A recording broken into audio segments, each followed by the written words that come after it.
frustrated. I was at a job for nearly 6 years, finding solutions, mediating, coming to the rescue, and absorbing all of the stress, desperately and consistently trying to prove my worth to people who had never learned the words "thank you" and whose vision was limited only to themselves. They were frothing at the mouth in competition, determined to do whatever it takes to be number one, manipulate, play games, or weasel themselves into being the winner. After all, they were entitled to that title. So anyone who had the audacity to question them was a threat to their delusional, grandiose existence. And those threats were to be eliminated and annihilated, reprimanded and reminded of their lowly, non-significant place of which they would always stay and be. See, I was not the only one. I watched people walk through that door and leave frightened, shaking, and broken, seeking therapy for such mental and emotional abuse. Or some would just leave one day, never to be heard of or seen again. But I thought I was different. I thought that I could meet this challenge. I could stand up. I would be the one strong enough to make it through that gauntlet and come out of the other side victorious as a valued member of the team. But the problem was, they were never team players, and they were never going to be. After being pressurized for years, the pressure turned into strength. And through that strength, the realization that my own worth wasn't something I had to prove to them, but something I had to prove to myself. So they had me backed into a corner again, chomping at the bit and excited to attack. Frankly, I was over it. I was tired of wasting my precious time and energy defending myself from their own personal, insecure nonsense. And I knew that that would be the last time I would allow myself to be in that position. The last time I would allow someone to control me, scare me, degrade me, and devalue me. So I stood up. I threw up my hands and I gave up. And then I put up my hands in a diving position. And courageously, I took that leap for myself, for my dignity, and for my children.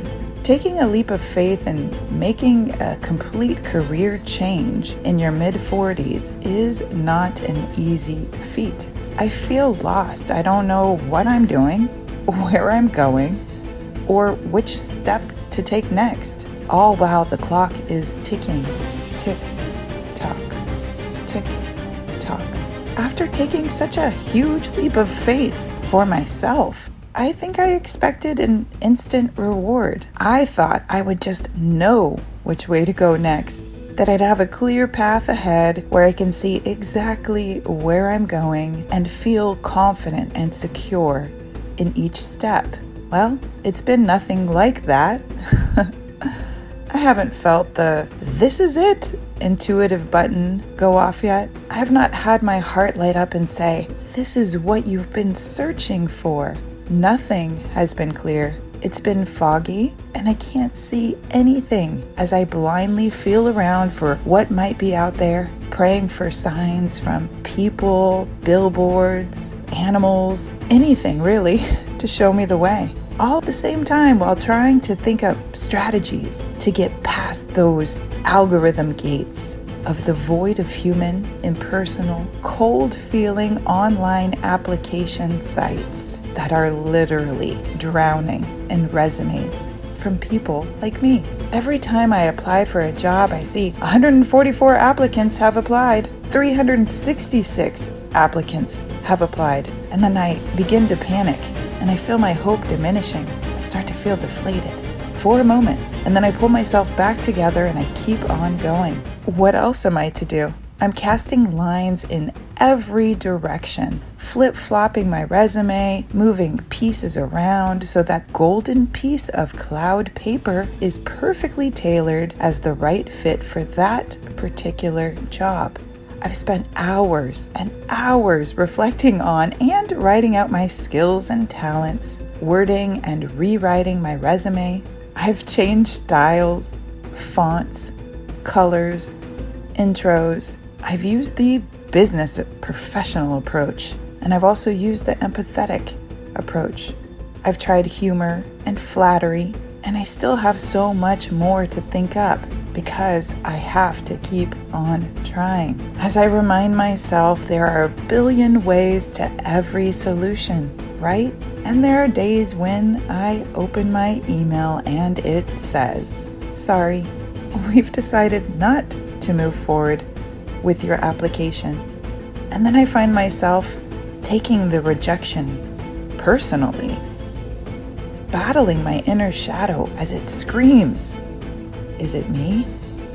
Am I too old? Do I have what it takes? Can I do this? I begin to feel desperate, frantic, hurried. And with a sigh of relief, that little voice of reason comes to my rescue and says, "Nah, anything is possible. Keep the faith." And that voice of reason is correct, because anything is possible.